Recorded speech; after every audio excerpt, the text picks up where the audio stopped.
Hi folks, welcome to the Prepared Homestead. This is Travis. Thank you all for stopping by to watch. We got a lot of news today to cover. There's just a lot of stuff going on. None of it looks good. I'm sorry, I don't know what to tell you. I mean, I could probably talk about someone rescuing a puppy dog or something like that. Maybe a few of you, it would make you feel better. But the harsh reality is that the world we live in is starting to come unravel.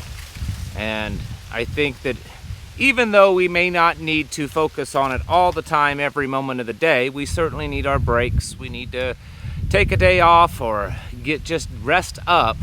We should also be aware of the things that are going on around us. It helps us kind of get a better idea of how fast things are moving along and maybe how much time we really have left. So that's what we're going to talk about today, because it's crazy.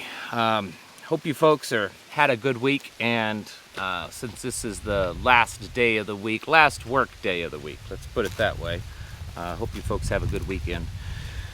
Oh boy. So Wall Street Journal is saying today that the Fed is set to raise the interest rates once again to 0.75%. Not really a big surprise, okay? You know, I've said this, and I say this all the time. I'm no economist. This is not my expertise, but I know enough to know that because we are in so much substantial debt, that it's different than the other times that, you know, we've gone through some economic little speed bumps that, you know, were a little rough for a while, but the Fed was able to come in and rescue the economy. This time is different, and it's because we have such a substantial amount of debt. I mean, there's other things, but one reason is we have a substantial amount of debt. And every time they raise the interest rates, it makes it very difficult for the United States to function and banks to function, because it's killing the liquidity, and it's also raising the interest rates on the debt that we owe. So it's becoming a real problem, and that's why the United Nations and other organizations have been begging Federal Reserve, please stop raising interest rates. Well, they've raised it again, and the word on the street is that it'll probably get raised at least another 0.5% before the end of the year. Will this cause inflation to come down? Maybe. It's possible. Some people are saying that there may be up to a 6-month delay between the interest rates hikes and seeing a fall in inflation. But even if it does, it's just putting us into deeper and deeper into recession. Speaking of all the bad things when it comes to the economy, this one here, this is a graph here showing strategic petroleum reserves.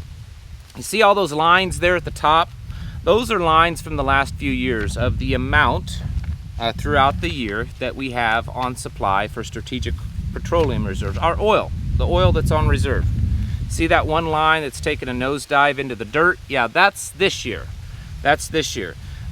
We have used up, or the Biden administration has released 240 million barrels since late 2021 through to the end of this year. Some of this has been sold overseas. Remember that. Not all of it went to our gas tanks, okay? Some of this went to overseas. And a lot of this is to kind of keep the sheeple, the people that are still asleep, thinking that, well, oil prices, gas prices are high, but they're not deadly high, so that we can get through this midterm election, and people will still support the Biden administration and all of his cronies. It's expected that after the election, in fact, here's something from Zero Hedge, that oil will surge more than $30 a barrel to be well over $100 a barrel after the elections. Now, the reason why it's surging isn't just because of the elections, not just because Biden convinced them all to keep it down, but there's also some things going on with Europe of cutting off their voluntarily, you know, cutting their nose off to spite their face, cutting off their oil supplies from Russia, which will most likely also cause the price of barrel to increase. NBC News is reporting that Congress is considering passing a new aid package for Ukraine. Yes, another $50 billion. And they're going to attach it to the omnibus spending bill. And it's because, you know, why, we might as well just send them all that we have, because who knows. America's new nuclear power industry has a Russia problem. So this one is an interesting one I found, and I read it, and basically there are some firms that are trying to develop new generation nuclear power plants. These are smaller ones where they could build several of them all across the United States, and they feel that this is a good way to help us in our green energy and carbon emissions and all this kind of stuff. And so there's this initiative, at least with some people, to build these smaller nuclear power plants. But there's a problem. See here it says, U.S. firms developing a new generation of small nuclear power plants to help cut carbon emissions have a big problem. The only company that sells the fuel they need, the uranium, it's Russia. It's the only place they can get it. So once again, we are shooting ourselves in the foot. Turkeys, not the country, but the animal. Turkeys will be scarcer and pricier than ever this Thanksgiving, so get ready. It's probably a good reason why you should raise your own. I think I'll be butchering at least 3 or 4 of this coming up in the next few weeks because, well, it's cheaper and better to just raise your own, and you get a lot better quality of animals. So, but it just shows that the prices and the shortages and stuff are not going to get any better. And the reason with the turkey, it's not just inflation, but it's also because of all the bird flu stuff that was going around, and they killed off, 35, 38, 40 million, poultry, and including turkeys and stuff. Adderall shortage. It's so bad, some patients can't fill their prescriptions. This has been something, although this doesn't completely cover what I've said in the past, but it's certainly a good example. I've said, how many Americans, and I can't remember the number, I think it's around 50%. Someone can correct me if I'm wrong in the comments below. But somewhere around 50% of Americans are on some type of psychotropic, mind-altering prescription. These are prescriptions or mind-controlling, emotional controlling drugs. I know that all those kind of drugs fall in some classification, and I can't think of it right now, and it doesn't matter. The point is that there's a lot of people taking this kind of stuff, whether it's Adderall or Xanax or Prozac or all these other things that they're taking. What happens when the supply chain for those drugs get cut off? And then we've got all these people that they're so conditioned to only being able to function on those drugs, and then they don't have a supply of that. And so here's an example right here. The article talks about parents and stuff of ADHD children and people with ADHD and stuff trying to frantically find alternatives, whether they're natural or other drugs that will work, because they cannot get the Adderall that they have created a dependency for. And if the rest of the nation, that 50% or so that's on all this stuff, if that was cut off for a lot of different reasons, and one of the big ones is most of that stuff comes from China, it could get really crazy really fast. Do you think some of the stuff you saw on the BLM Summer of Love riots were bad? I suspect it would be much worse if that kind of stuff was cut off. Speaking of spending more money, because we've talked about that already, the Supreme Court rejects an emergency challenge to Biden's student loan forgiveness. This one's a little disappointing on many levels, but Biden has said that we're going to forgive all these student loans, and the estimates is that it's going to cost somewhere around $400 billion, so almost $500 billion that we're going in debt, because we don't have that. The country doesn't just have that money laying around that they're just going to say, oh, we're going to pay it. They're just going to create some more zeros, ones and zeros on a computer screen and call it good, okay? Well, it's the same as creating money, okay? It's the same thing. So another $400 billion at least. It could be more. That's the estimates. The estimates are $400 billion. It could be more. And the Supreme Court has upheld that, okay? So for all of you that think that all, 2/3 of the people or however many on the Supreme Court are all our friends, well, there's one for you. Moving on to some international news. We've been talking about Saudi Arabia a little bit here lately, and China has publicly supported the idea of Saudi Arabia joining BRICS. I'm telling you, this is becoming a bigger deal than what a lot of people think. And the Saudi Arabia factor is a key one, because the whole value of our currency rests on Saudi Arabia. They know that. And I don't know if this is a political ploy to get something they want, or is it to actually cause our currency to crash and collapse? But this definitely could lead the way to that. And then now with Turkey, the actual country, not the bird, Turkey is siding with Saudi Arabia. You know, Turkey, they're a NATO member. And Turkey is siding with Saudi Arabia in a standoff with the U.S. over OPEC's plus decision to cut oil production. Turkey is also considering joining BRICS. Interesting. And if that happens, I think that would definitely be a pretty big game changer for Russia and Ukraine and all that kind of stuff. Because Turkey controls some very important property, real estate there. We talked the other day about China ordering its citizens to immediately leave Ukraine. It was an order. They said, you got to get out now, quickly. Well, they're not the only ones. Here's something here. Iran has told all of its nationals to leave Ukraine immediately. Kazakhstan, the embassy in Kiev has been moved to Warsaw, Poland. And the Indian embassy in Kiev has asked its nationals to leave Ukraine as soon as possible. Do they know something? Do they think that it's probably going to heat up soon? It's very possible, very likely. And I think a lot of people would agree that it does appear that things that are going on in Ukraine and Russia and NATO and Europe and all that kind of stuff do appear that they're on a heating up kind of thing. Speaking of heating up when it comes to war and that kind of stuff, American bombers landed in Guam this week to deter potential provocations. The presence of B-1 aircraft bombers after North Korea ramped up their missile tests and artillery drills. So right now we're at the saber rattling point. So North Korea, they've been lobbing missiles out into the ocean, some of them over Japan. And we decided to send some of our B-1 bomber aircraft up there just to kind of, let them know that we're still around. Guam is also the place where most of our, well not most, but a lot of our nukes are located. So that's interesting. We've got the nukes and we've got bombers and anyways. Ukraine is warning that Russia's planning on destroying the hydro dam. It's a very important dam down in the southern part of Ukraine, and the thing is that the Russian news media is saying the same thing but the opposite, that the Ukrainians are planning on blowing that dam. Either way, it's going to be pretty devastating. That dam, there's electricity that comes out of it.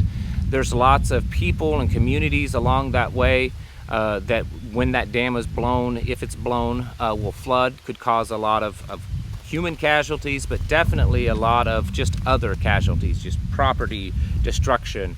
It will also make it very difficult in the war, and if Ukraine does this, it could very well cut off some of the Russian troops and leave them stranded, which you have to remember that Russia has let us know that if any of their troops get into a bind, that nuclear weapons are possibly on the table. We're getting close to the end of this. We're going through this a lot faster than I thought. I was really trying to hurry because there's just so much and I wanted to really get through it. And it's actually not taking as long as I thought. Anyways, Ukraine grain deal in spotlight as food shortages risk mount. Now, what this is about, back when there was this panic because Ukraine couldn't get their grain out, and then finally Turkey, mentioning them again, kind of helped broker a deal with Russia that Ukraine could get their grain out and Russia wouldn't bomb the ships. Well, that deal ends shortly, soon, and there doesn't appear to be any sign of them rebrokering that deal or able to renegotiate that deal. And so if that's so, if that does happen, all those supplies of grain that's been getting out of Ukraine is going to come to an end. And so there's a little bit of nervousness there. I don't know if panic is quite the right word, maybe not to that level yet, but some nervousness that what we thought was going to happen with the Ukraine's wheat shut off, that didn't happen because they were let out by Russia, could still happen again, meaning that Ukraine's wheat supply could be cut off from the rest of the world. More food stuff. Massive food processing plant on fire in Poland. Now, this may be nothing, but It's also, as the little caption here says, has the World Economic Forum expanded their range of targets? Now we're seeing food processing plants in Europe catch fire. Interesting.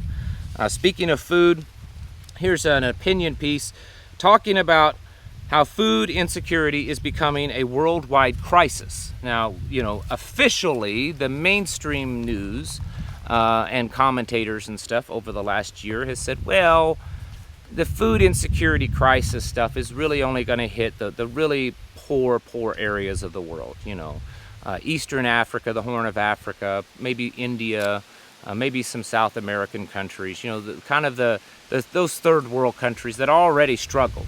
It's just going to be worse for them. But you know, the rest of the world, you know, they're just going to have to deal with some increase in prices. Well, there are some experts, including the United Nations World Food Program, that are saying that the way things are lining up, it's not just the third world countries that are possibly going to really struggle with food insecurity problems. It's the entire world. The whole world is now in jeopardy of dealing with this food crisis, which is why I tell you all the time, you need to be producing your own food. Your own food, your own food. And last but not least, we've been talking about precious metals here lately. Well, here's one, not necessarily precious, but an important metal. Copper supplies. This one kind of caught me off guard. I wasn't expecting to see this one. Copper supplies are dangerously low. The global copper supplies can only cover less than 5 days of global demand. And this comes from the world's top copper dealer, trader, commodity, whatever. Less than 5 days of copper supply on the planet. Wow. That's not very much, folks. I don't know exactly the reasons why this is true, but it just shows that things aren't doing very good. Things are actually in pretty bad shape. I want to leave you with this one thought, and again, this is just face-to-face intel that may mean nothing, but I talked today with a friend that's a former Special Forces, and I know the first thing everyone's going to ask, was it Pastor Joe Fox? No, he is a friend, but this isn't the same person, a different Special Forces guy. He actually still has connections, pretty good connections, but this, he told me, this was just his personal opinion of looking at things, and he did some other very important things with the State Department after he got out of the military. So he has a very good grasp on things. Let's just say that. He said his personal opinion is that we are on the verge of a collapse. He said, I believe it's going to come crashing down. He said, and I believe that the cities are going to be really bad. He said, it's going to be very chaotic in the cities. He said, he said, that's why we moved out in the country. He said, and then now we're living in a time, and they've lived out in the country for a long time. He said, but now we're seeing the reason why we moved out here. He said, I think it's still going to be kind of bad out in the country too. He says, but in comparison, he said, the cities are going to be really bad. He said, and everything that I'm seeing happen, all the stuff that I'm hearing, he says, I am pretty much 100% convinced that we are experiencing a complete collapse of everything. Now, again, that's just his opinion, and you may not believe anything that I just said, but this is coming from someone that has a lot greater knowledge and understanding and connections than I do. And so for him to say something like that, it lets me know that you and I were on the right track, okay? By preparing for things in that way. We're not just preparing for, you know, inflation or preparing for war. We're preparing for everything coming down, crashing down. So folks, keep doing what you're doing. I know it's stressful and tiring, but keep it up and get your houses in order. Prepare yourselves mentally, physically, and spiritually. Thank you for watching, and I'll catch you in the next video.